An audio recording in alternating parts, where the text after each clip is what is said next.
ফুলকপি আলু ভাজি করে পেঁয়াজ দিয়ে রান্না করবো। আলুটা লাল লাল করে ভাজি করে রান্না করলে তারপরে মাছ অনেক ভালো লাগে। পুঁটি মাছ রান্না করবো। হলুদ দিয়ে প্রথমে লবণ দিয়ে আবার হলুদ লবণ মরিচ একটু জিরে গুঁড়ো দিয়ে একটু রেখে দিলাম কিছুক্ষণ। এরপর ভাজি করবো, তারপরে রান্না করবো। ফুলকপি আলুগুলো ভাজি করা হয়ে গেছে, এবার মাছ ভাজি করবো। মাছের সাথে দিচ্ছি তো ভাজি করে দিলে ভালো লাগে, অনেক আবার কাঁচা খায়।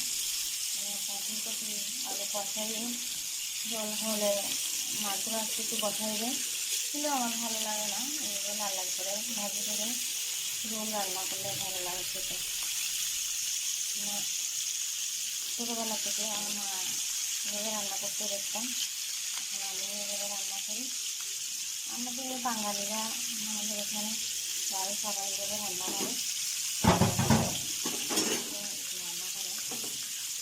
তার যেরকম ভালো লাগে। মাছগুলো যেটা করে দিলাম,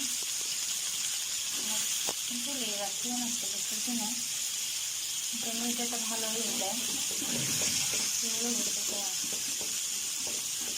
তারপর আলু ভেজে বললাম এটা ভালো, তারপরে নষ্ট করছে না। এটাকে একটু মধ্যে দুটো পাল্টে ভাজি করে নিই দিয়ে সকালে নাস্তা করতে এমনি রুটি দিয়ে নিয়ে রুটি বানাইছিল। রুটি দিয়ে নাস্তা করার পর সকালে এখন একটু ক্ষুধা লাগছে, রুটি স্টার ডিমের সাথে মাছগুলো খেতে খিদে লাগলে কিছু না কিছু খেতে হয় না। আমার পা কাটা আছে বলে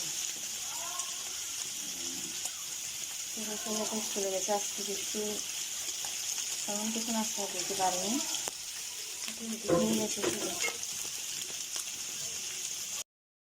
বুনছে নগরীতে মাছের সাথে দিব। একটু ভালো করে ভাজা ভাজা করে নিচ্ছি। এটা টেস্টি মশলা মানে অনেক ভালো করছে, সবজির সাথে মানে মাছের সাথে দিই তো ভালো লাগে খেতে। আগে আমি এমনি বড়ি বানাইতাম সিলিন্ডার দিয়ে, কিন্তু এখন হাতের সমস্যা, সেজন্য কি বানাতে পারি না। আসলে বড়ি বানানোর তো অনেক সেটাতে হয়, কষ্ট হয়, কষ্ট থাকবে, কিন্তু সেটা হয় না, বাইরে বানাতে পারি না।